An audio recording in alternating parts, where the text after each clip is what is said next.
Golden State Media Concepts Baseball Podcast. We cover everything Major League, from spring training to the World Series. We've got your favorite club covered, from New York to Boston to LA. This is the Golden State Media Concepts Baseball Podcast.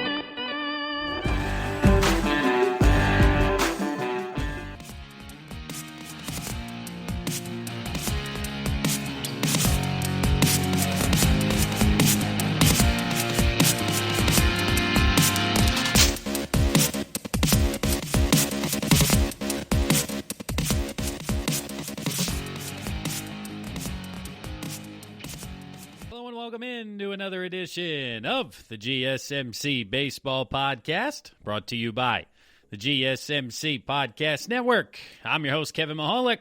It is Monday, April 5th. Happy Easter to everybody out there who celebrated over this past weekend. Hopefully you guys stayed safe, enjoyed the holiday with some family, friends, had a nice meal, and were able to enjoy yourselves. I myself got out for 9 holes at golf. We hit about 65 degrees here in the Northeast, so I got out for the first time. Had a couple of birdies, couple of bogeys, but you know how it goes, just enjoying whacking that little white ball around and having some fun out there with my old man, my family, and having myself a nice meal. So hopefully you were able to do the same, but in the process, opening weekend has come and gone for Major League Baseball, which means we got a fantastic show lined up for you here today. We're going to talk about every series that took place over the weekend. Then at the end of today's episode, I'm going to talk to you guys about the surprises, standouts, and basically, ultimately what happened the entire weekend and where we stand going into the first week of the season, the full week here, moving forward. But jumping right in, of course, starting out with the Eastern divisions. We'll kind of work east to west here, recording late Easter Sunday night, allowing some of those West Coast games to finish. But the first game of the year, 1 o'clock Thursday, the Blue Jays and the Yankees going at it in the American League East. And the Blue Jays took game one by a score of 3-2. This one went to extra innings. And, of course, the runner on second base to start extra innings came into play right away here, first game of the year. The Blue Jays were able to push across a run while holding the Yankees scoreless in the extra frame to ultimately get the victory. But a couple of takeaways from game one from the Yankees side offensively. Gary Sanchez was the standout, going 2 for 3 with a home run. A fantastic start for Sanchez after struggling most of last season. So it was nice to see him get out. And then Garrett Cole on the bump, going 5 1/3, giving up 2 runs, 97 pitches. Opening day for Garrett Cole. So a good outing, not great for Cole. They're hoping he can figure things out, get a little bit deeper into games with a 97 pitch count. On the Blue Jays side of things, Hernandez goes deep. He also went 3 for 4 on the day. It was a nice start to him. A couple of other guys with multiple hits, including Grichuk. But Hernandez, the only guy going deep. And Hyun-Jin Ryu went 5 1/3, allowing 2 earned runs as well. So a nice starting pitching matchup. The bullpens held up on both sides before ultimately in extra innings, the Blue Jays were able to push a run across.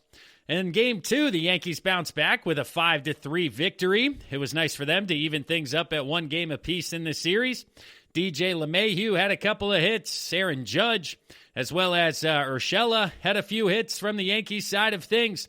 Sanchez went yard for a second time in as many days, so he already has 2 home runs here early in the season, as well as Jay Bruce had a clutch RBI, 2 RBI hit for the Yankees on his birthday to ultimately get the victory. Corey Kluber, he went 4 innings for his Yankees debut, allowing 2 runs, only 1 of them earned. That was a home run by Marcus Semien for the Blue Jays on that side of things, but ultimately he didn't get the victory. I apologize for the background noise there on ESPN, but hopefully we can limit that here moving forward. So the Yankees 5-3 on the Blue Jays side. Stripling only going 3 1/3, allowing 3 runs, and then Dolis out of the bullpen 2/3 of an inning, giving up 2 earned runs on 3 walks in the inning. He had trouble finding the zone. So the Yankees were able to bounce back and ultimately tie that series up at 1, which led to the rubber match here. And the Yankees ultimately fell by a score of 3-1 in this matchup. Now, this was a fascinating one on the Yankees side of things, because you look at the pitching side, They started Germain, who went 3 innings, allowing 4 hits and 3 earned runs in 68 pitches. They then handed the ball off to King, who went 6 innings of only 1 hit baseball, and he threw 68 pitches. So does this mean King gets a start next time through the rotation? They set him up as the long man, and he was absolutely dealing, so they just let him continue on. And ultimately, Germain got hurt by the long ball. Grichuk went yard, Guerrero Jr. went yard, and what was a 3-run second inning for the Blue Jays that ultimately held up. And this was due to the excellent pitching outing by the Blue Jays. Zeich went 4 innings, didn't give up any runs. You then have Thornton going 1 1/3. Grichuk got the W. Phelps, Romano, and Mayweather all combined for a scoreless outing out of the bullpen. So the Yankees offense really struggling in this opening weekend series here against the Toronto Blue Jays. And Toronto takes 2 out of 3 in New York, and a nice start for the Blue Jays. Now, one of the surprises of opening weekend here was certainly the Baltimore Orioles. They've faced off against the Boston Red Sox in Boston. They took game 1 by a score of 3-0. This game was scoreless through 5 before Baltimore finally got on the board in the 6th inning. 2 runs, added 1 more in the 8th. Got 3 runs on 9 hits, and Boston's offense was only able to muster up 2 hits in the entire ball game. Means went 7 innings, allowing 1 hit, no runs, 5 strikeouts. He was excellent for Baltimore. And then Scott and Valdez came in to complete the shutout. On Boston's side of things, Nathan Eovaldi went 5 1/3, allowing 1 run. A nice outing for Eovaldi bouncing back. And then the bullpen of Andres Taylor Bruce and Sawamura making his major league debut, going an inning, allowing 1 hit and throwing 21 pitches. So the Boston offense, not a lot doing there. And then Baltimore, 3 runs, allowing them to get the Game 1 victory by a score of 3-0. Now in Game 2, Baltimore came right back with a victory by a score of 4-2. They took a 2-0 lead in the 4th inning. Boston came back with some running their own in the bottom half of the frame before ultimately Baltimore got back on top, added an insurance run in the 7th, and had themselves a 4-2 victory. So no home runs through 2 games for either of these units. The offenses here on this side, Baltimore, Severino had a couple of hits. Mullins had a couple of hits. On Boston's side, J.D. Martinez went 3 for 4. Had himself a nice day. Gonzalez at second base went 2 for 2. But ultimately, Boston only having 2 total runs in 2 games. Matt Harvey, the Dark Knight, 4 2/3, 6 hits and 2 runs across 86 pitches in a nice bounce-back outing for him there in Baltimore against the Red Sox. Plutico, he got the victory, 2 1/3 scoreless for Baltimore. Tate and Valdez each with scoreless innings. And then Hawk on the Boston Red Sox side of things went 5 innings, giving up 3 runs, 2 of them earned, to ultimately take the loss on the evening. In Game 3, Baltimore's offense finally showed up. They put a hurting on the Boston Red Sox by a score of 11-3. I mean, just not what you expected, but Mullins at the top of the lineup going 5 for 5, getting on base 6 times. He also had a walk on the evening. His current average through 3 games is .692 with a .714 on-base percentage. Just an unbelievable start by Mullins out there in center field. Trey Mancini went 2 for 6. Santander went 3 for 5. Ruiz at second base went 2 for 6. So a lot of offense, 17 total hits for the Orioles, leading to 11 total runs, but none of them home runs. So 17 hits, a couple doubles, all of them staying in the yard. On Boston's side of things, they were able to muster 3 runs on 6 hits. J.D. Martinez did go yard. He hit the first home run of the year for the Red Sox. He went 2 for 4 with 2 RBIs. He's hitting .500 here early on. Christian Vasquez behind the dish, 3 for 4. His average is .429. But the rest of the offense only able to muster up 1 hit. Martinez and Vasquez went a combined 5 for 8. Everybody else went 1 for 24 on the day. So Zimmerman from Baltimore's side, 6 innings, 3 runs, gets the victory. On Boston's side, Garrett Richards really struggled. 2 innings, 7 hits, 6 runs. Taylor didn't finish much better. 2/3 of an inning, 5 hits and 4 runs. And then ultimately the bullpen was able to kind of stabilize things. But the Baltimore Orioles, certainly a surprise here early on with a sweep of the Red Sox in Boston. And I know Boston wasn't supposed to be spectacular, but I certainly didn't have Baltimore going up to Boston and putting together a sweep. Now, the rest of the American League East, we have the Tampa Bay Rays. They faced off against the Miami Marlins. They took game one by a score of 1-0, and this was a fantastic pitcher's duel until the top of the eighth inning when Tampa was able to push a run across. But Tyler Glasnow was absolutely electric for the Rays. 6 innings, 1 hit, 6 strikeouts. He was fantastic, like I said. Alcantara for the Marlins was excellent. 6 innings, 2 hits, 7 strikeouts. Just a fantastic pitcher's duel. If you like pitching, you should have watched this matchup because it was excellent. But again, Tampa throwing the shutout. Thompson, Fairbanks, Castillo combined. And then on Miami's side of things, ultimately Garcia going 1 run over 1 inning, allowing that. And it was a home run to Austin Meadows, which was the difference here in Game 1. Now in Game 2, a bit more offense came around, but Tampa came away the winner by a score of 6-4. In Game 2, this was due to a 4-run top of the 9th inning. So Miami had a 4-2 lead going to the top of the 9th, but a blown save by Bass on the Marlins side of things, giving up 4 runs on 1 hit. The big one was a home run by Wendell. He 3-run shot in the top of the 9th. Meadows also went deep for Tampa, as well as Margot. So the long ball was used by Tampa to win this one. On Miami's side of things, again, 4 runs on 10 hits. Yarborough, 5 2/3 scoreless for Tampa Bay. Their bullpen was a bit shaky in this one. But ultimately, again, 4-2 Miami until the top of the 9th, when the Rays were able to put something together, and Wendell was able to get the big hit to get the Rays the victory to take Games 1 and Game 2 in the series. Now, Miami was able to win Game 3 by a score of 12-7. They avoided a sweep. They took advantage, hopped on Chris Archer. From Tampa Bay's side of things, Archer only went 4 innings. Or no, he came in relief for 2 innings, but gave up 4 runs. He followed Rich Hill, who went 4 innings and allowing 4 runs. So those 2 guys at the top of the lineup allowing 8 runs over 6 innings. And then McHugh at the bottom end of the bullpen went in the 8th inning allowing 3 runs. So the home run ball for Miami came through. Duvall, Cooper, both went yard for the Marlins. On Tampa Bay's side of things, Zunino went deep for the first time this year. And Miami kind of went pitcher by committee in this matchup. Hernandez struggled early on. 2 1/3, 2 runs. Campbell, 2 innings, 3 runs. Simber, 2/3 of an innings, 1 run. And then ultimately the rest of the way, they were able to stabilize things to win Game 3 and avoid the sweep against the Tampa Bay Rays. Now, the other matchup in the National League East, the Phillies and the Braves.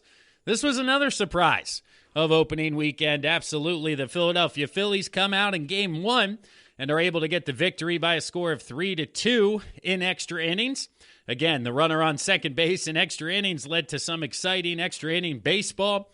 In the top of the 10th, the Braves, they moved the runner to third with 1 out, a fly ball to center field, and Roman Quinn was able to throw the guy out at home and play the plate, bang, bang play.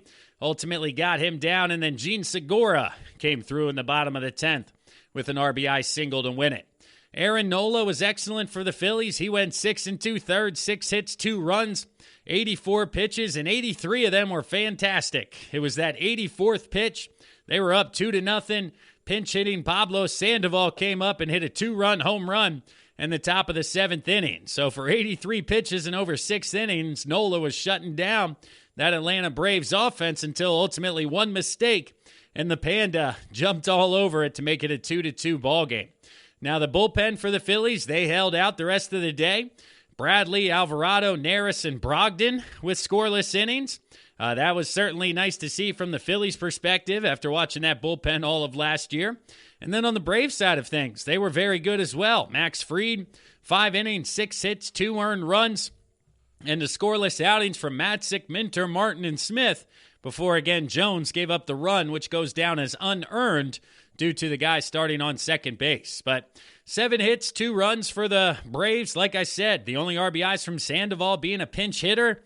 The starting lineup 1 through 9 really struggled.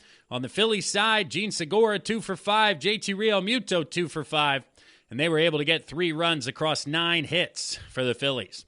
This took us to Game 2 on Saturday. The Phillies won by a score of 4-0, and really the takeaway, the MVP of the day, was Zach Wheeler, both on the mound and at the plate. Wheeler, 7 innings, no runs, 1 hit, 10 strikeouts over 90 pitches.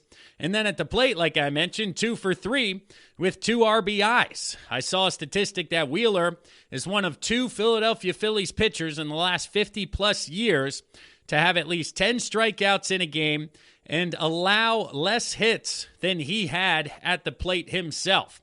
Again, giving up 1 hit, he had 2. The only other Phillies pitcher to do it was Roy Halladay when he threw a perfect game against the Miami Marlins about 12 years ago down in Miami. So Zach Wheeler hitting 100 on the gun. He was fantastic.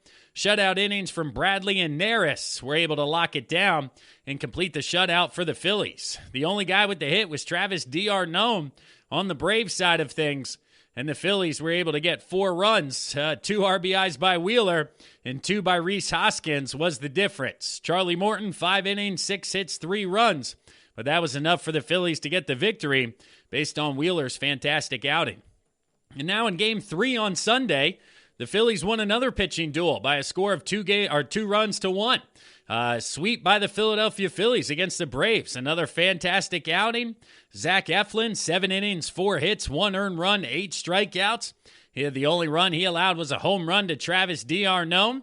And then this game was tied at 1 until the bottom of the 8th inning. Andrew Knapp had a home run early in the game for the Phillies, and then Alec Baum came through with an RBI single in the bottom of the 8th, to which Jose Alvarado got the victory and Hector Neris with the save. But Ian Anderson, 5 innings, 4 hits, 1 run. He was very good yet again, continuing where he left off last season. He was followed by Matzik, Minter, Martin, and Dayton. But Martin ultimately went 2/3 of an inning, 3 hits, and 1 run, taking the loss on the evening. But the Phillies bullpen not allowing a run over the course of 3 games to an offense like the Atlanta Braves is just fantastic. And Atlanta's offense, Ozzie Albies doesn't have a hit yet. Freddie Freeman doesn't have a hit. Dansby Swanson hitting 100. Christian Pash hitting 100. So none of these guys are hitting yet for Atlanta. And whether that's due to the Phillies' excellent pitching or if they just weren't seeing the baseball, that'll be to be determined based on the next series. But to win by a score of 3-2, 4-0, 2-1, you're giving up 3 runs in 3 games to the Braves. The Phillies pitching staff had themselves a fantastic opening weekend. That'll do it here for segment number 1 of the GSMC Baseball Podcast, brought to you by the GSMC Podcast Network. We'll step aside here now for a word from one of our sponsors and one of our sister shows, and when we come back, we'll transition to the Central Divisions. Talk to you guys a little bit about how they did over the weekend. Stick around, everyone. I'm your host, Kevin Mahalik. We'll be right back after this. This is your ultimate stop for everything sports. The Golden State Media Concepts Sports Podcast. Should I say more? From the NFL, MLB, the NBA to MMA, it's all in here. The Golden State Media Concepts Sports Podcast. Listen now.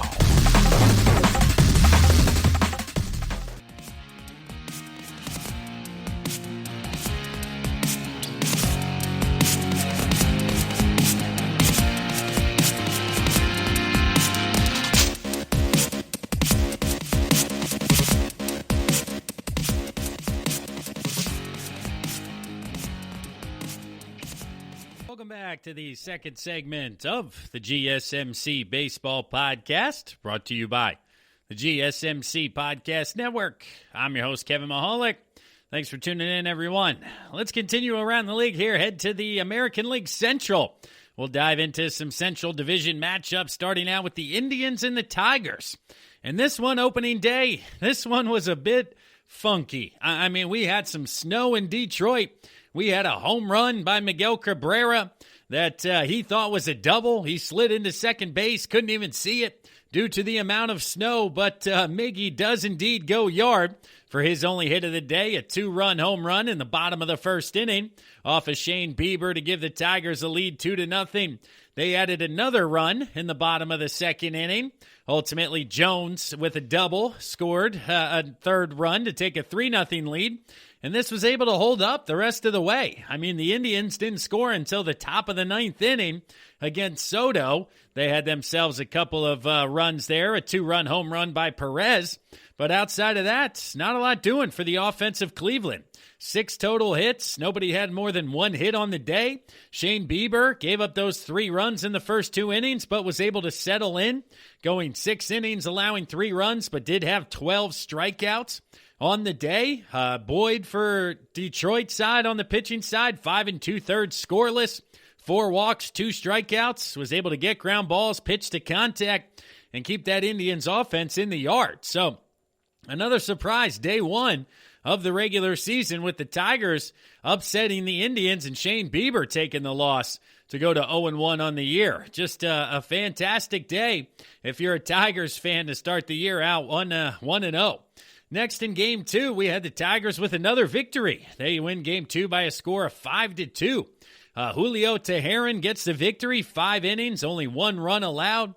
3 walks, 3 Ks. He did allow a home run to Eddie Rosario, but that was the only blemish over those 5 innings. And then the staff of Holland and Former, a couple of scoreless innings. Alexander did allow a run over 2/3 of an inning, but Garcia came in to save things down. 1 1/3 scoreless for the Tigers side of things.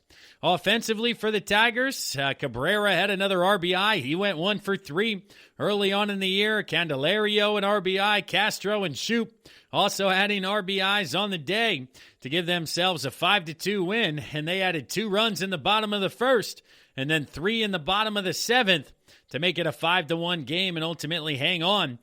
Zach Plesac for Cleveland went 6 innings, allowing 6 hits, 2 runs. And then Whitgren had himself a tough outing, going 2/3 of an inning, allowing 3 runs on 2 walks and 3 hits in his 2/3 of an inning. So a tough start if you're an Indians fan. You knew it was going to be a bit of a longer year here, trading Lindor, trading Carrasco, but losing the first 2 to Detroit, certainly not what you had in mind if you're an Indians fan at home. Now, Game 3, they were able to bounce back and get their first victory of the year by a score of 9-3. They took advantage of Skubal and Norris. From Detroit's pitching perspective, Skubal went 5 1/3, 4 hits, 2 runs. Norris had a tough outing, 1 2/3, allowing 4 hits and 2 runs. And then Farmer giving up 2 runs over 1 inning of work. So the Indians, they got after it, scoring 1 in the 6th, 4 in the 7th, 2 in the 8th, and then another in the 9th. To come back from a 3-0 deficit as Mazzara homered early and Baddoo homered early for Detroit. Now, Cleveland's offense was finally able to get going. Hedges had his first home run. Reyes got on the board with a home run, and then Luplow got on the board with a home run on their side of things. So a bit of an outbreak offensively. Ramirez went 2 for 5 on the day. Chang at first base, 2 for 4. And Cleveland's offense started to wake up. Savali on the mound, 7 innings, 3 runs, had himself a nice outing. And then Quantrill and Class were able to close things out as things stabilized a bit there in Cleveland by a score of 9-3 to win Game 3 and walk out of Detroit with a 1-2 record on the year thus far. Now, continuing along the AL Central, there was a bit of more crossover when it came to this division, but the Twins faced off against the Brewers. Game 1, the Brewers won by a score of 6-5. This was a very entertaining ball game as it went 10 innings, and the Brewers were able to push across the winning run after scoring 3 in the bottom of the 9th to tie it for Milwaukee.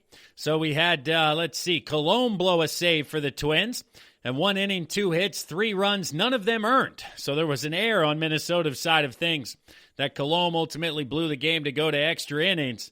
Maeda started out. He was okay, threw a lot of pitches, didn't go deep into the game.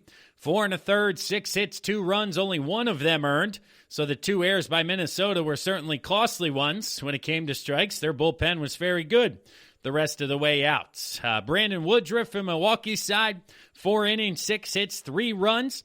He was able to kind of stay in the ball game there. He came out with a lead after giving up a couple in the 7th inning. Peralta and then Yardley giving up 2 runs in his 1 inning there to make it 5-5 before they went to extra innings. So a back-and-forth affair. Like I said, the Brewers adding 3 in the bottom of the 9th and then 1 more in the 10th for a heartbreaking loss for all the Twins fans out there in Game 1. Now, Game 2 was absolutely fantastic. I mean, both of these teams had no hitters going into the 7th inning. The Brewers only ended up with 1 hit on the ball game. The Twins were able to score 2 runs across 4 hits, but both starting pitchers had no-nos going through 6 innings. Corbin Burns, 6 1/3, 1 hit, 1 run. Suter came in 1 2/3, 3 hits, 1 run, and then a scoreless inning by Fyerson on Milwaukee's side of things. And then Jose Barrios, 6 innings, no hits, no runs, 12 strikeouts. So out of 18 outs, he got 12 via the strikeout, was absolutely electric. Rogers came in, 3 strikeouts, and his inning was fantastic. Tyler Duffy ultimately gave up the hit in the 8th inning, but he also had a couple of strikeouts before Colomé was able to lock it down and get the save. So 17 total strikeouts for Twins pitching, 13 total strikeouts for Brewers pitching, and what was an excellent pitcher's duel back and forth. Again, no hits through 6 innings before the Twins were able to push a couple across, and one of them was on the Byron Buxton home run there in the 7th inning. So both offenses trying to get things going here a little bit, but Burns was electric throwing that cutter, and Barrios with that wiffle ball curveball was absolutely fantastic as well. Now, Game 3, the Twins, they took Game 3 as well, so they bounced back, were able to win 2 straight by a score of 8-2. A 4-run top of the 6th inning really stretched out the lead and put things out of reach for the Brewers. They were able to get a home run by Sano in the 6th inning. Garver went yard for them in the 5th to ultimately give them some space. Michael Pineda, 5 innings, 4 hits, 1 run, unearned run. Again, another error by Minnesota, costly, allowing a run there. Stashak, 1 inning, 1 run, and that was the only 2 runs that the Brewers were able to get, with 10 more strikeouts for Twins pitching. So the Brewers offense really struggling to put the ball in play.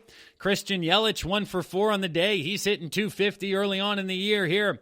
But let's see. Colton Wong hitting .200. Hiura doesn't have a hit yet. Jackie Bradley Jr. only hitting .125. So the offense on Milwaukee's side of things really struggling. Conversely, for Minnesota, not a ton doing there offensively. It was nice to see them put up an 8 spot. Arares at third base is up to .500 after a 3-for-3 day. But guys like Max Kepler, .286, Miguel Sano, .154, and we have yet to see Josh Donaldson on Minnesota's side of things. But they get off to a nice start, taking 2 out of 3 against Milwaukee, who we know now is a pretty solid ball club out of the National League Central.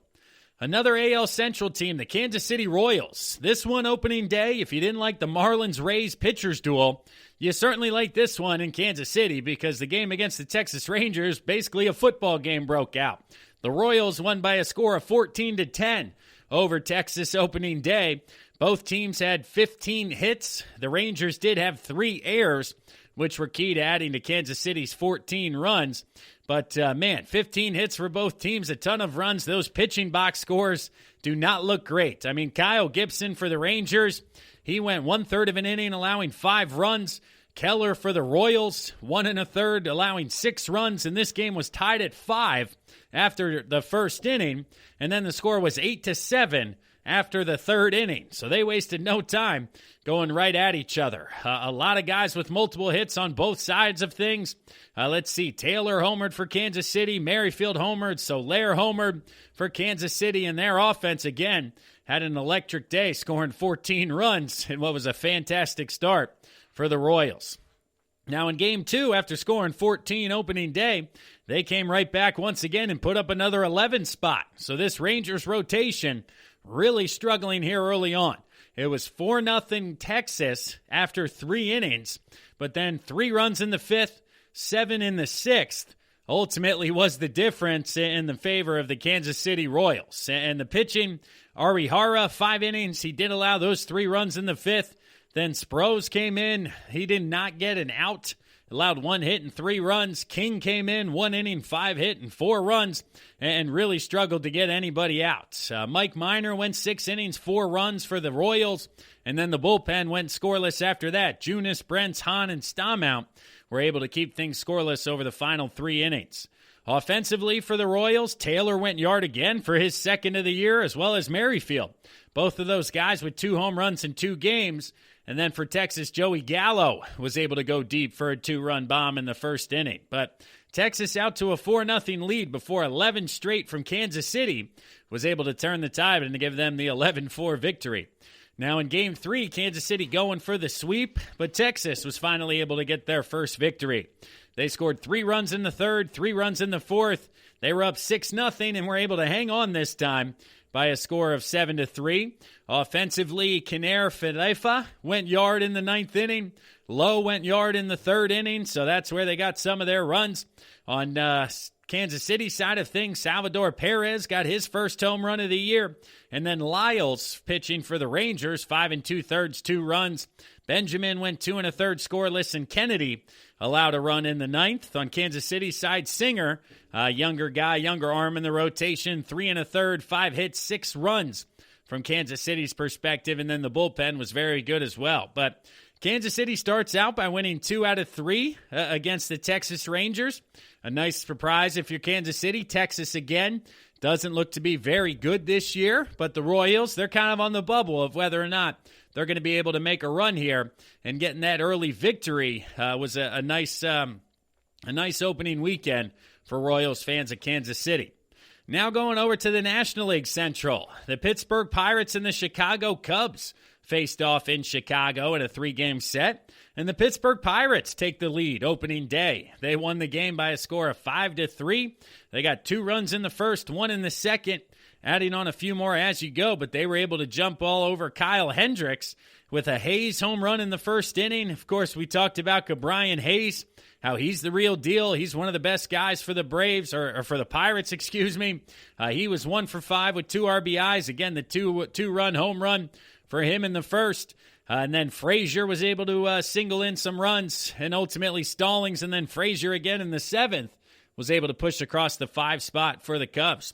Kyle Hendricks only went 3 innings in his debut. He had a tough opening day, allowing 4 hits, 3 runs. He had 3 walks, had trouble finding the zone, and then they really went by committee after that. Workman went 2/3, Brothers 2/3, Adam, Winkler, Shafin, Tepera, and Mills went the rest of the day with Brothers and Winkler rallying the 4th and 5th runs. And then the Pittsburgh pitching staff, really done by committee as well.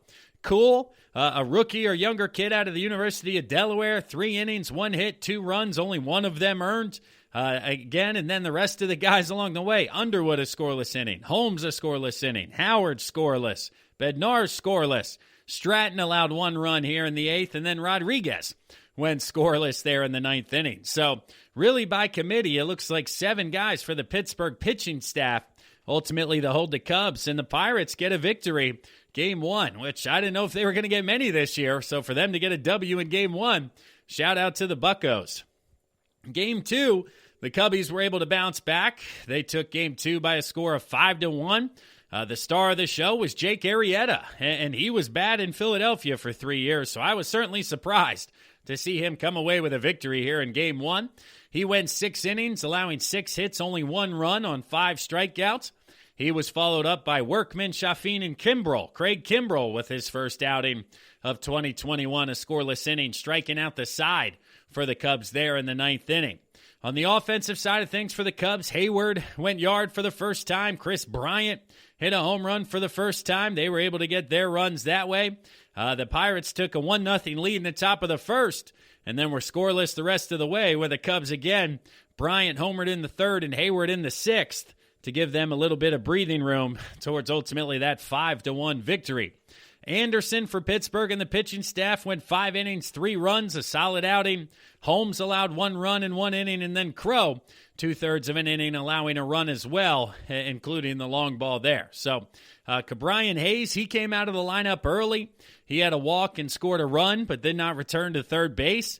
So we'll have to wait and see if his health is okay, if he's going to jump back out there, and that could be a big concern if you're a Pirates fan moving forward. But in the rubber match, Game 3, this was a solid ball game back and forth. The Cubbies ultimately got the victory by a score of 4-3. They jumped out to a 3-0 lead through 5 innings. Pittsburgh scored 2 in the top of the 6th. Chicago came back in the bottom of the 6th and then limited Pittsburgh to 1 run in the top of the 8th to escape with that 4-3 victory. Offensively for Pittsburgh, again, Hayes not in the lineup here today, so we'll see what happens with him, but Moran went yard for them. For Chicago's offense, let's see, Happ went yard for the first time. Chris Bryant went 2 for 3 on the day. He's off to a nice start, but the rest of the offense still trying to find their footing as they had 4 runs on only 3 hits for them. They had a sac fly from Baez. Let's see, Ian Happ had a home run, Bryant had an RBI, and then Peterson had a sac fly as well to score those 4 runs. So Keller for Pittsburgh, 3 innings, 2 hits, 3 runs. The bullpen excellent the rest of the way. And then Zach Davies for Chicago's side of things, 5 2/3, 4 hits, 2 runs. And the bullpen was able to shut things out where Craig Kimbrell got his first save and his second scoreless inning, and he now has 5 strikeouts over the course of 2 innings. It looks very good for that Cubs bullpen. But that'll do it here for segment number 2 of the GSMC Baseball Podcast, brought to you by the GSMC Podcast Network. We'll step aside here for another word from one of our sponsors, but when we come back, we'll continue around the National League Central and then start to transition out west as we wrap up opening weekend here. Stick around, everyone. We'll be right back. Tired of searching the vast jungle of podcasts? Now listen close and hear this out. There's a podcast network that covers just about everything that you've been searching. Hey! The Golden State Media Concepts Podcast Network is here. Nothing less than a podcast bliss with endless hours of podcast coverage. From news, sports, music, fashion, cooking, entertainment, fantasy, football, and so much more. So stop lurking around and go straight out to the Golden State Media Concepts Podcast Network. Guaranteed to fill that podcast itch. Whatever it may be. Visit us at www.gsmcpodcast.com. Follow us on Facebook and Twitter, and download us on iTunes, SoundCloud, and Google Play.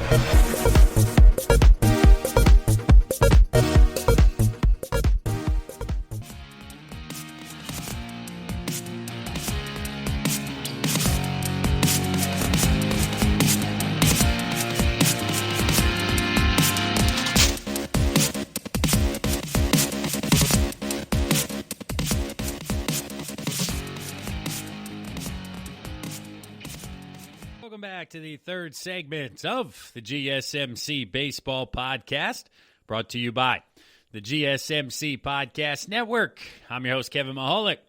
Hey, if you guys could rate and review the podcast, that really goes a long way to help us out here within the podcast network. Wherever you're listening to this, whether it's Apple Podcasts, Google Play, Stitcher, Spotify, YouTube, wherever this is available, if you could please like, rate, and review the podcast, leave a comment. I certainly appreciate that here, and as well as now that baseball is back, more people out there searching for great baseball context. There's a few of them from some mainstream networks out there that don't have fantastic ratings, that really kind of struggle to connect with you guys on a daily basis out there. Here within GSMC, we've had a lot of positive feedback. I want to keep that rolling, keeping us going up the top of the charts. So if you guys click that 5-star review, like, subscribe, you'll also be sent out the latest episodes every day when they become available. And we really appreciate it here, especially myself. All the positive things you guys have said, I certainly am very appreciative towards your feedback here. Let's continue around Major League Baseball. We're wrapping up the National League Central. Then we're going to start our trip out west as we continue all around the horn here with the Cardinals and the Reds. There was a fantastic matchup here. These two teams certainly don't like each other, and it really came to fruition. I mean, over the course of the weekend, Nick Castellanos got drilled. He then offered the ball back to the pitcher, which not a lot of people are a huge fan of. You know, it's one of the unwritten rules in baseball that you don't do. He then came around to score on a pass ball, and after he slid into home, screamed into the pitcher's face, "Let's go," with an expletive mixed in there. He didn't throw punches or anything, but this obviously cost the benches to clear. The bullpens came running out. Yadier Molina and Castellanos were going at it. Castellanos, after the game, said it's nothing but love. I listened to what he said. I respected what he said. But I'm a competitor. He's a competitor. And obviously tensions were a bit high. So it was just certainly fun to see an action back into the ballpark. Fans back in the stands getting some feedback. And man, it was just exciting to see that going back and forth here. But back to the action opening day. The Cardinals got the victory by a score of 11-6. An 11 spot for the Cardinals. A 6th run top of the first inning pretty much set the tone for the game, followed by a 4 spot in the top of the 4th inning against Castillo, who really struggled in this one. 3 1/3, 8 hits, 10 runs, 8 of them earned. Didn't allow a home run, but a ton of hits. a couple of walks mixed in there, 0 strikeouts, or he did allow 1 home run, but 0 strikeouts on the day, which is certainly surprising for a guy with the stuff that Castillo has to not be able to get anybody via the strikeout. And just an interesting start to make his ERA 21.6. Now, the starter for the Cardinals didn't fare much better. He gave up 6 runs over the course of 5 innings, or 4 1/3. 6 hits, 6 runs. He allowed 2 home runs, 4 strikeouts, 2 walks. So both starters really struggled, but Cincinnati's bullpen was able to stabilize things as well as St. Louis's, but the damage was done for the 11-6 victory. Castellanos went yard in Game 1. Suarez went yard, as well as from St. Louis's side of things, O'Neill and Carlson each went downtown to start off the year hitting well. But Paul Goldschmidt, 4 for 5 for St. Louis. Arenado making his debut. He went 2 for 5 with a walk. He had a nice solid debut. Yadier Molina 0 for 4. But he'll start to get things together. Castellanos, 3 for 5. Winkler, 2 for 4 on Cincinnati's things were the top performers when it came to the Reds opening day. Now, Game 2, the Reds bounced back by a score of 9-6. Ultimately, offensively, they got long balls from Barnhart and Aquino to ultimately push across a couple of runs. They had a 6-run bottom of the 3rd inning, followed that up with 2 runs in the bottom of the 4th to take an 8-2 victory, and then ultimately hang on from there. Maile had a nice start for the Reds. He went 5 innings, allowing 2 earned runs, 9 strikeouts. Did allow a couple of long balls. Nolan Arenado got him, as well as DeJong, ultimately, but those were the runs he was able to give up. Couple of solo shots. And Adam Wainwright struggled on St. Louis's side of things.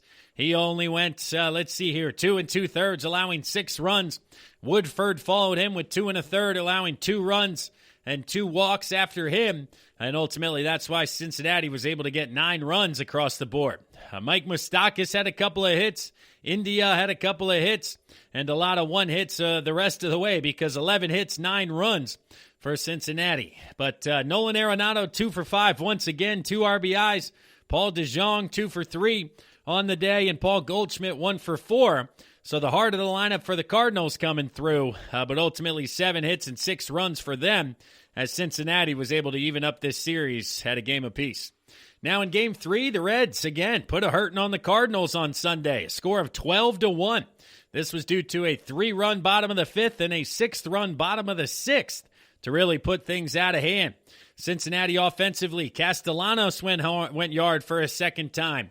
Naquin had his first of the season, and they got 12 hits on 9 runs.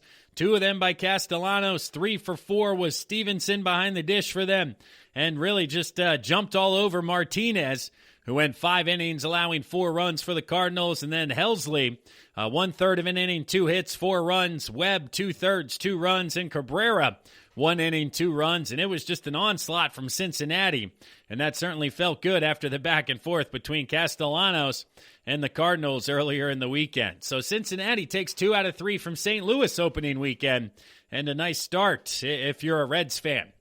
Jumping out west now, transitioning to the West Division, we have Seattle versus San Francisco. The Mariners, they won opening day by a score of 8-7 in extra innings. This was a final in 10 innings. They scored 6 runs in the bottom of the 8th inning to take a 7-6 lead before ultimately blowing it in the top of the 9th, when San Francisco was able to bounce back to make it 7-7 before scoring in the bottom of the 10th. So a fantastic back-and-forth game. It was 5-0 San Francisco through 5. And like I said, 7-7 after 9 as Dickerson homered for the Giants to tie things up, and a blown save by Montero on Seattle's side of things. But Gonzalez went 6 innings, allowing 5 runs, starting style for the Mariners. The rest of the bullpen was very good. The Giants pitching staff did not do as well. Kevin Gausman had a very good outing. Like I said, they were up 5-0 through 5, 6 2/3, 1 run. But then Whistler didn't get an out, 2 hits, 3 runs. Garcia only went 1/3 of an inning, allowing 2 runs. And ultimately, Rogers, McGee, and Alvarez taking the loss in extra innings with the guy starting on second base. But 7 runs on 10 hits for the Giants, 8 runs on 5 hits for the Mariners, as the Mariners were able to use a couple of doubles to score quite a few runs.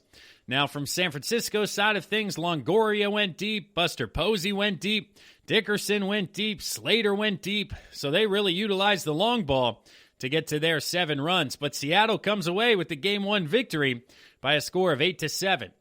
Game 2 here, San Francisco won by a score of 6-3. They had 6 runs on 8 hits, holding Seattle to just 3 runs on 6 hits, as they scored 2 in the top of the 6th and 3 in the top of the 7th, the Giants did, to ultimately pull away and get the victory. Johnny Cueto, 5 2/3, 6 hits, 3 runs. He was solid for the Giants pitching staff, and then the bullpen went 3 1/3 scoreless to ultimately hold on to the victory, while the Mariners pitching staff, Kikuchi, went 6 innings, allowing 3 runs. Steckenrider, 2/3 of an innings, 3 runs. He really struggled. And then Middleton was able to stabilize things coming out of that. But Longoria went deep for the second time in 2 days. Buster Posey went deep for the second time in 2 days. So those 2 guys in the middle of the lineup are certainly stabilizing things if you're Giants fans, as Yastrzemski to this point was hitless through 2 games. Solano, 3 for 5. Longoria, 2 for 3. And then Posey with the long ball as well. So a nice outing by the Giants to bounce back after a tough loss in Game 1 in extra innings to get the victory by a score of 6-3. Now the rubber match in Game 3, this went in favor of the Seattle Mariners. They were able to shut out San Francisco and win by a score of 4-0 on Sunday to ultimately get the rubber match. Flexen went 5 scoreless as a start. Graveman, 2 scoreless. Misevitz, 2/3 of an inning. And then Montero, 1 1/3 for the save to ultimately get the W by a score of 4-0. Webb for San Francisco started, went 5 1/3, 7 hits, 3 runs. Whistler bounced back, getting 2/3 of an inning, 2 strikeouts. So he righted the ship there, lowered the ERA down to 40.5 after not getting out an out in his first outing. And then Maranta and Alvarez coming in, allowing scoreless innings. But offensively for the Giants, Solano hitting 500 through 3 games. Yastrzemski finally got a hit. Brandon Belt hitting 143. Longoria went hitless, and they gave Posey the day off here in Game 3. Offensively for the Mariners, Kyle Seager went 2 for 4, Haniger 2 for 4, and then a lot of other guys getting on the hit sheet as well, as offensively they're trying to figure things out. But a nice weekend for Seattle, especially a Game 3 shutout, giving them a 4-0 victory here in a series win over the San Francisco Giants. Next, we have the Dodgers and the Rockies, and something else crazy happened in this series. We had a home run by Cody Bellinger that ultimately went down in the books as a single because the home run barely got over the fence, and Justin Turner, who was on first base at the time, thought that the left fielder had made the catch and robbed a home run, and thus went from second back to first base because, again, he thought it was an out, so he had to go tag up. But Bellinger, at the same time, passed him on the base paths because he knew it was a home run and was taking a big wide turn, so they really didn't overlap. And once he passes Justin Turner, Bellinger is considered out, but in this case it's considered a single, but Turner has to go back to first base. So Bellinger hit his first home run of the year that did not count as a home run, but went into the books as a single and ultimately cost them a run or 2 runs in that instance because it would have been a 2-run home run. And it was just fascinating. It's something you never see across baseball and just really fascinating to see. So you guys should look at those highlights and check that out. But opening day, what a surprise. The Colorado Rockies beat the Dodgers by a score of 8-5. They really beat up on Clayton Kershaw. 5 2/3, 10 hits, 6 runs, 5 of them earned. Ultimately scoring a couple of runs against Nelson as well. And then the Dodgers offense did have 15 hits, but was only able to score 5 runs. No home runs again in this matchup for either squad. But Marquis, 4 innings, 6 hits, 1 run. Gonzalez, 2 innings, 3 runs. Almonte, Kinley, 1 inning, 1 run allowed. But the Rockies were able to win a wild back-and-forth game by a score of 8-5, with 2 in the 5th, 2 in the 6th, and 2 in the 7th, taking advantage of Kershaw late in his matchup and then jumping all over Nelson when he came in to take over for him. So that was something that I didn't think was going to happen. Colorado taking Game 1 against the Dodgers. L.A. bounced back. It seems that they were very upset by losing Game 1 because they won Game 2 by a score of 11-6 and pounded out 16 more hits. So they had 31 hits through 2 games against the Rockies for a total of, I think, 16 runs. And ultimately, their pitching staff was a bit better. They had 8 scoreless innings and then allowed 6 runs in the bottom of the 7th. But just their continued offense allowed them to get the victory here. Now, they didn't utilize the long ball, the Dodgers. They did have 3 doubles, a couple of triples, a lot of extra base hits. Centelea for Colorado, 3 1/3, 7 runs. Chacin, 1 2/3 a run. Bowden, 1 1/3 a run. So just this offense keeps coming at you if you're the Dodgers. I mean, 31 hits in 2 games, just outstanding. Betts had 2 hits. Seager had 3 hits. Turner had 3 hits. Will Smith had 3 hits. Gavin Lux had 2 hits. And these averages for LA are just off the charts through 2 games. Game 3, the Dodgers won a much tighter game by a score of 6-5. This game was tied at 4 going into the 8th inning. The Dodgers pushed across 2 runs, and Colorado was only able to match it with 1 run before ultimately Kenley Jansen went a scoreless 1 2/3 to get his first save of the year and have a really nice outing. Walker Buehler, 6 innings, 4 hits, 2 runs, but the bullpen struggled. Trenin went 1 inning, 2 runs. Gonzalez, 1/3 of an inning, 2 hits and a walk and 1 run.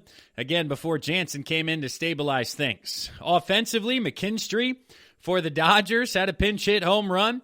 The first one of the Dodgers of the year. Again, I wouldn't have had McKinstry when it came to the pool on who was going to have their first home run.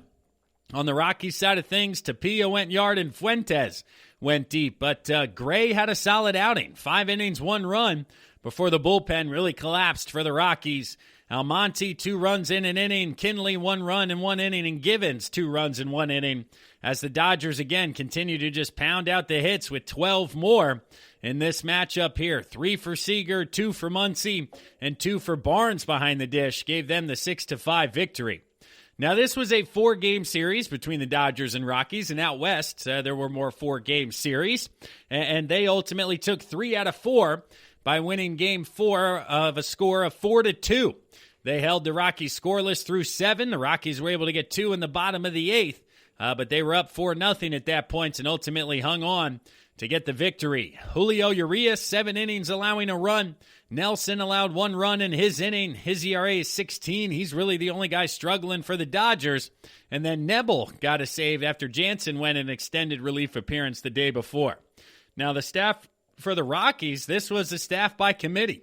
Gomber allowed 3 runs, only 1 earned over 3 innings. Gonzalez went 3 scoreless. Esteves, scoreless inning. Stevenson allowed a run in relief, but that was on the home run by Will Smith to give them the advantage there for the Dodgers. Now, this one was a bit more of a pitcher's duel as both teams only had 4 hits, but the Dodgers were able to get a 3 spot in the top of the first inning and make that stand up by a beautiful outing by Urias. But looking at some of these averages, Mookie Betts hitting .357 4 games in. Justin Turner, .364. Will Smith, .571. Max Muncy, .313. Gavin Lux, .375. McKinstry at second base, .429. So this Dodgers offense is really clicking. It's going to be tough to stop, winning 3 out of 4 in Colorado. But that'll do it here for segment number 3 of the GSMC Baseball Podcast, brought to you by the GSMC Podcast Network. We'll step aside one more time here, one last break for a word from one of our sponsors and our sister shows before we come back and wrap up the rest of the action here, man. It's been jam-packed these last 3 days, and I've had fun talking about it with you guys. So stick around, everyone. We'll be right back after this. Want to know the latest in soccer? Then listen to the Golden State Media Concepts Soccer Podcast. From MLS, the World Cup, and the Premier League, we've got you covered. The latest updates, the hottest matches, and news on the league's top players. It's the Golden State Media Concepts Soccer Podcast. David Beckham scores the goal to take England all the way to the World Cup finals. Listen now.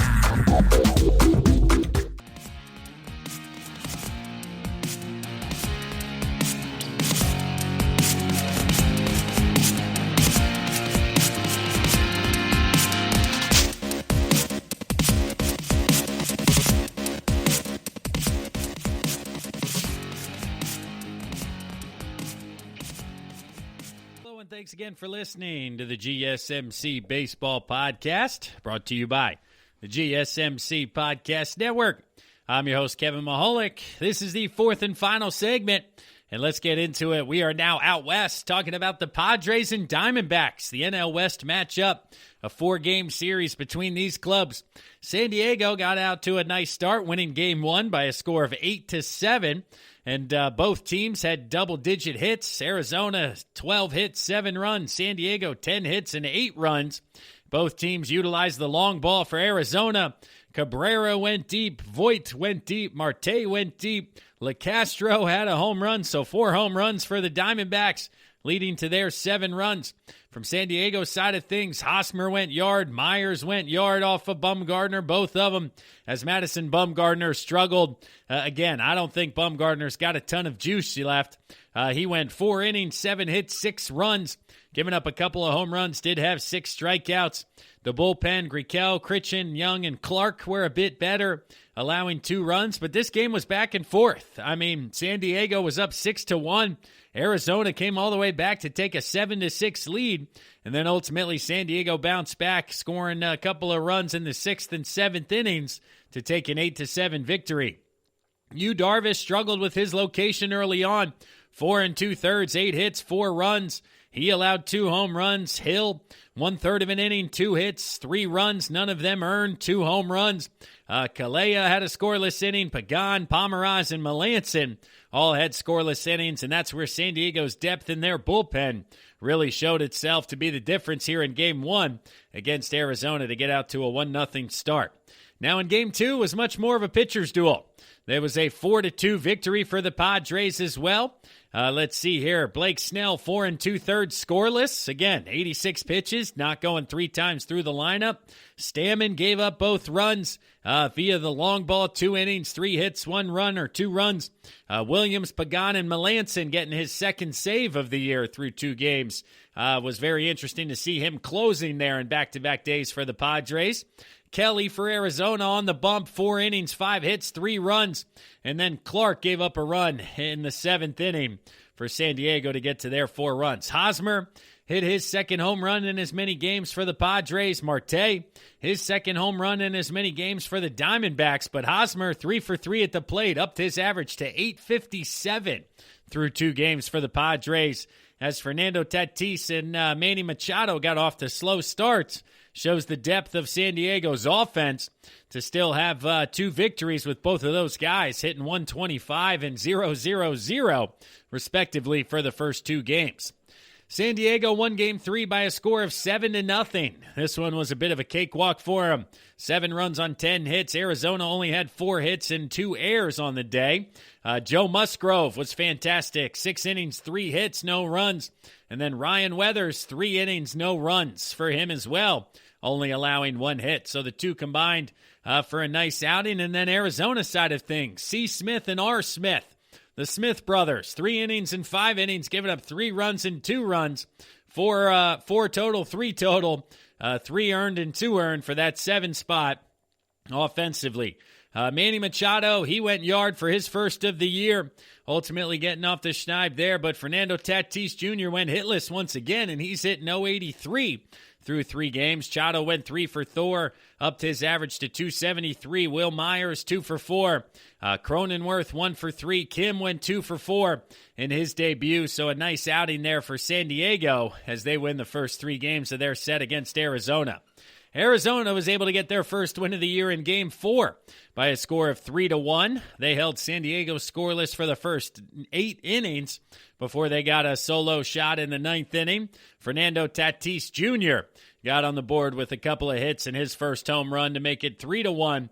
But 2 runs in the first and 1 in the third for Arizona was enough as they got a fantastic outing from Widener, who went 6 innings scoreless, 2/3 of an inning for Crichton, 1/3 for Young. Soria, Grinkle went scoreless, and then Davinsky did get the save but allowed the home run to Tatis Jr.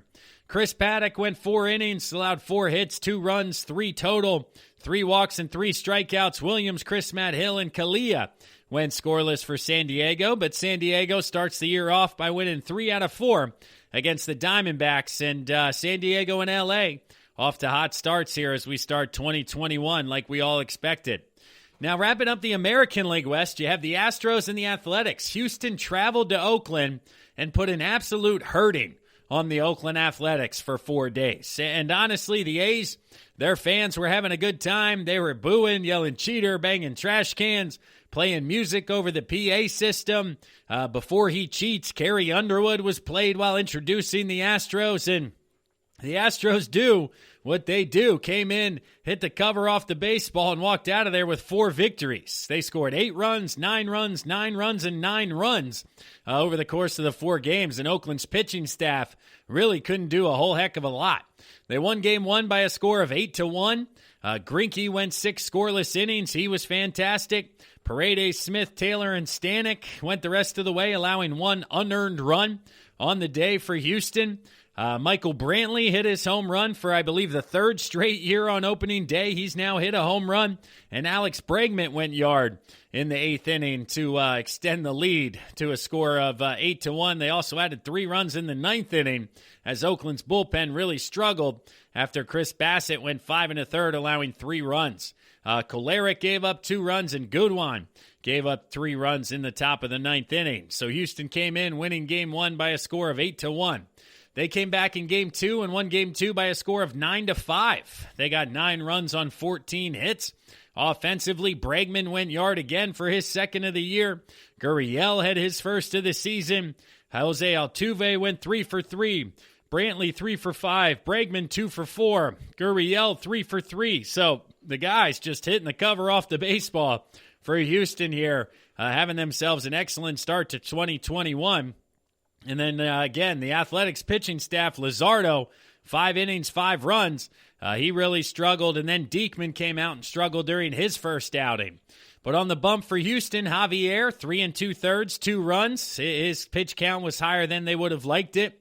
Abreu came in for 2 1/3 scoreless, followed up by scoreless innings by Smith, and then Ryan Presley came in the 9th inning, did allow a hit and a walk, but ultimately got a scoreless frame to wrap up the game for the Astros. In Game 3, the Astros stayed hot. They won by a score of 9-1. Oakland's offense only was able to muster 3 hits and 1 run, as McCullers Jr. was excellent. 5 innings, 2 hits, 1 run. 2 hitless innings by Stanek. Paredes got, 1/3 of an inning, and then Raley, 1 2/3, ultimately scoreless. Cole Irvin on the mound for the Athletics, and honestly, being a Phillies fan, that's not good if you're an Oakland fan. Cole Irvin, not very good. I mean, I like Cole as a person. Cole, if you're listening, I'm sorry, bud, but man, you can't bring a pane of glass, and you're going to really struggle, especially against Houston's offense. So 4 1/3, 7 hits, 4 runs. Trevino 2 2/3, giving up a run, and then Gudon 1 inning, 4 runs in the 9th inning as well, as the Astros poured it on. Offensively, Alvarez went deep. Yordan Alvarez, he's trying to get back into his form from 2019 when he was Rookie of the Year and shattering records across the board.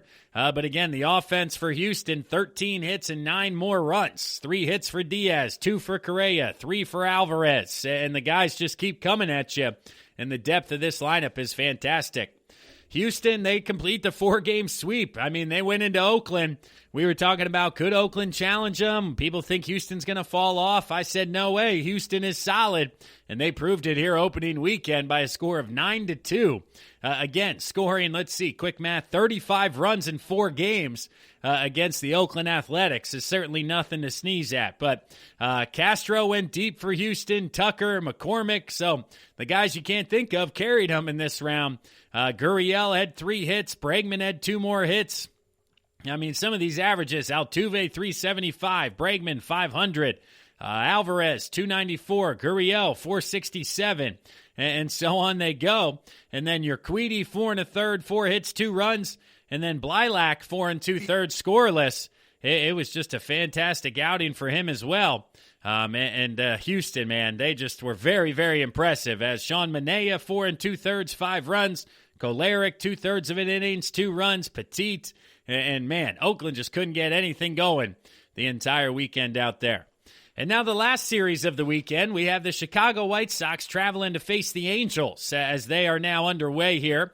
Sunday Night Baseball as of time of recording, but up until now, LA was able to take Game 1 by a score of 4-3. They scored 2 runs in the bottom of the 8th inning to take the lead on what was a Trout single followed by a Pujols ground out to take the advantage and score on Bummer, who went 2/3 of an inning and gave up 2 runs. Neither of them were earned due to an error earlier in the inning, but still unable to get out of it if you're a White Sox fan. So the White Sox only having 3 runs on 7 hits. Moncada started the year 2 for 3. It was just fascinating to see. But the Angels will take that. Dylan Bundy, 6 innings, 3 runs, and then 3 scoreless for the bullpen if you're the Angels. A really nice start to see the Halos get out to a Game 1 victory. Now, Game 2, the White Sox offense came to life. They won Game 2 by a score of 12-8. They had 13 hits. They scored 5 runs in the top of the 9th inning to ultimately take the lead, and then 2 by LA in the bottom to make it close. But, man, the offenses went back and forth. Dallas Keuchel, 4 innings, 6 runs, 3 of them earned.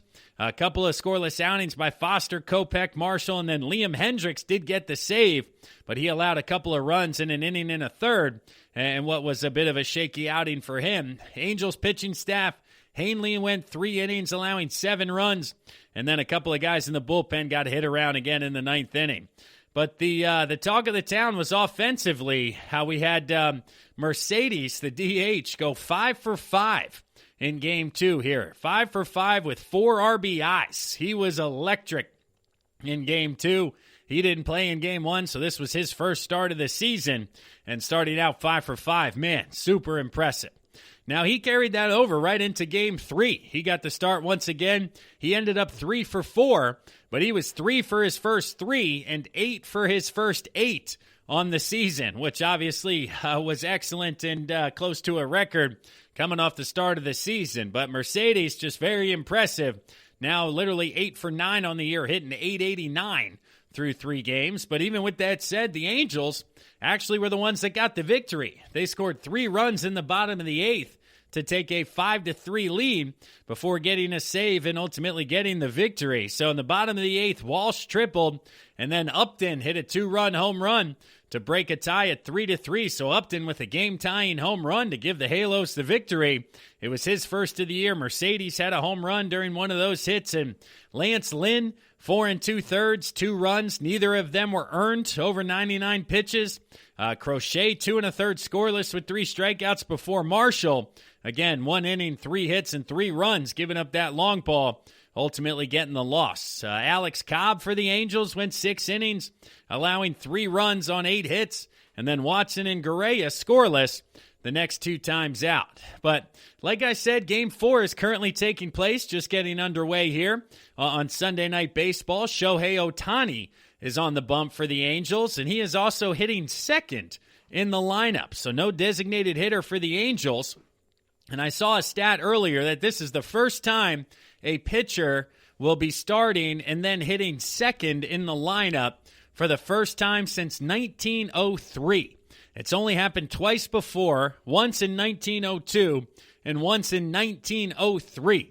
But this is obviously a big game if you're a White Sox fan. You really don't want to travel out west and lose 3 out of 4 to the Angels right off the jump. So if they could get their offense going outside of Mercedes, they would be much obliged. Abreu's only hitting .250, Moncada 182. So they got to get Robert Anderson and the rest of the guys going as Dylan Cease is on the bump for the White Sox. Now, the Angels offensively, Shohei Ohtani, he struggled through 3 games. He's only hitting .154. Anthony Rendon's only hitting .182. Iglesias is only hitting .167. So they've had some timely hitting, some power hitting. Of course, Mike Trout has been very good. He's hitting .375 and looks to continue his fantastic year is obviously the favorite for MVP. But the one series I didn't mention for you guys, but that was due to COVID and a positive response there, was the Nationals and the Mets. That series was completely washed out. Those 2 teams did not play. Now it looks like the Mets. They're good. The COVID was on the national side of thing. So the Mets are going to take on the Phillies. Ultimately, we'll get to see Jacob deGrom here Monday for game 1 of that series, going against the number 4 starter for the Phillies. So the Phillies are at a bit of a disadvantage there. And as of now, it looks like the Nationals will also be able to play some baseball on Monday, depending on how results continue to come in here over the next 24 to 48 hours here moving forward. But what an electric opening weekend of baseball. I mean, just a ton of fun across the board. Again, the most impressive team had to be the Houston Astros, going out, playing the Athletics, scoring that many runs over the course of 4 games, really in adverse conditions too, because those fans were letting them have it. The PA guy was letting them have it, and they just went out there and hit the crap out of the baseball. So the Astros were super impressive. The Orioles were very impressive with a sweep over the Red Sox, currently in first place in the American League East. You also have the Philadelphia Phillies sweeping the Atlanta Braves. Not a lot of people had that one when it came to the opening weekend, and that bullpen scoreless for the weekend, coming off the worst in the history of baseball. Just a surprise there as well. But the Dodgers and Padres both winning 3 out of 4 in the division. I think that's a preview of what's to come. And then in the Central divisions, a lot of baseball left to be played, which will be fascinating here. But before I let you guys go one last time, please rate and review the podcast. Subscribe to us on social media. It certainly helps us continue to grow, and I appreciate it, as well as I appreciate you guys listening today. But that'll do it for today's show. I'm your host, Kevin Mahalik, as always. I hope you guys have a fantastic week out there. I'll talk to you guys again this Thursday. Enjoy, everyone. We'll chat soon. You've been listening to the Golden State Media Concepts Baseball Podcast, part of the Golden State Media Concepts Podcast Network. You can find this show and others like it at www.gsmcpodcast.com. Download our podcast on iTunes, Stitcher, SoundCloud, and Google Play. Just type in GSMC to find all the shows from the Golden State Media Concepts Podcast Network, from movies to music, from sports to entertainment, and even weird news. You can also follow us on Twitter and on Facebook. Thank you, and we hope you have enjoyed today's program.